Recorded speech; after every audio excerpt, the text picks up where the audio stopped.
Another Wednesday, another book review.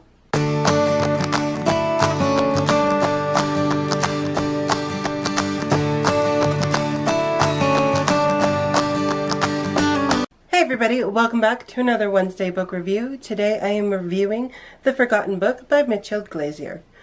Now, The Forgotten Book by Mechthild Gläser is originally written in German. It has been translated into English, thus my ability to be able to read it, and I listened to it on audiobook via Audible. I read The Forgotten Book before I read The Book Jumper. The Book Jumper was her first North American release. The Forgotten Book was her second release. These are not a duology or not in any way connected. They just have really beautiful matching covers.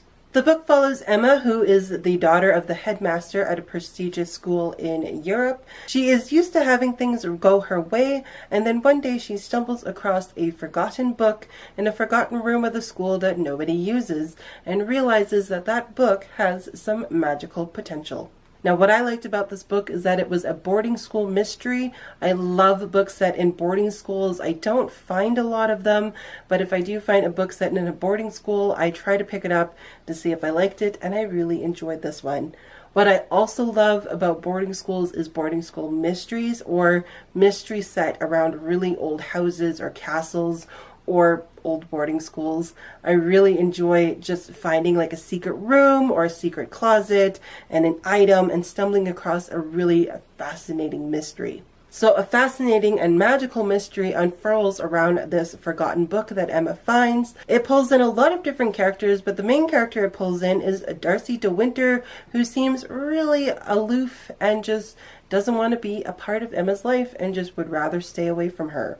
So what this book ended up turning into was also a Pride and Prejudice retelling, which was really well done in the mix of these other two storylines of the boarding school and the mystery. We got a boarding school mystery / retelling, which turned out to be a very fantastically written story. The first book, The Book Jumper, left a lot of plot holes and a lot of things unanswered. But with reading this one and then The Book Jumper, I could see that the author went through a lot of growth and development in her writing, and I didn't find as many plot holes or questions left unanswered in this book as I did The Book Jumper. The characters were really fun to follow. I especially liked picking up on the Pride and Prejudice retelling because it's not really stated at all in the synopsis or anything. You just kind of pick up on it, and I liked that you were able to pick up on it, but it didn't steal away from the rest of the story. I mentioned the characters were really fun. There were some obnoxiously weird characters, and there was just a very strange mix of them that made the story a lot of fun, especially with that whole Pride and Prejudice retelling. You needed that ensemble of weird characters. The magical aspect of this was also very weird. It had a very slightly dark aesthetic to it, but I really enjoyed it. It wasn't like overly weird or haunted or creepy or anything. It was just a very haunting, but in a fun way, aspect to the mystery and the magic and everything. So it was very interesting on how this magic and this book contributed to the magic. Like I said, as for the writing, it was greatly more developed than The Book Jumper. It was able to put in all three of those aspects of a major plot line and kind of come with a very solid conclusion that didn't leave you with too many questions at the end. As for the content of this book, it was relatively clean. There was one instance where the main character does go to a pub and has a couple of drinks on an empty stomach, which makes her a little bit drunk. So there is one character that does get drunk, and I think the drinking age limit is obviously different in Europe because she's in high school, so I was wondering why the heck is she going to the pub and who's letting her drink that. But I think the drinking age is different in Europe. But for me, it was technically underage drinking, even though the drinking age is different and the character does get drunk. Thankfully, nothing happens to her. Some really nice guys do stumble across her and help her get to where she needs to be because she kind of tips off into the middle of the bush by the school, so some guys do kind of help her along. There is also one instance where a guy is seen fleeing the window from a girl's side of the dorm.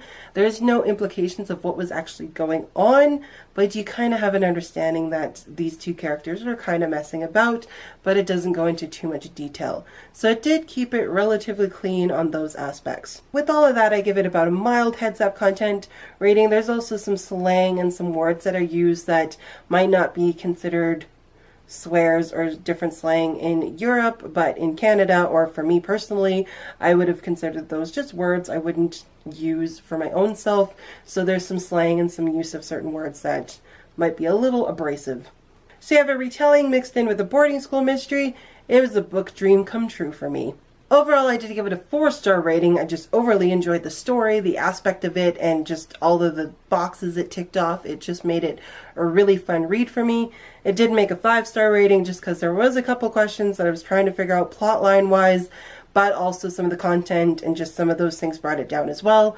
But overall, a really fun, relatively clean, enchanting read if you want to pick up a really fun mix of a good mystery / retelling. That was my review of The Forgotten book by Mechthild Gläser. If you guys have any questions about any of the books that I review in these Wednesday reviews, leave them down below. I will answer them as best as I can without spoiling for you guys.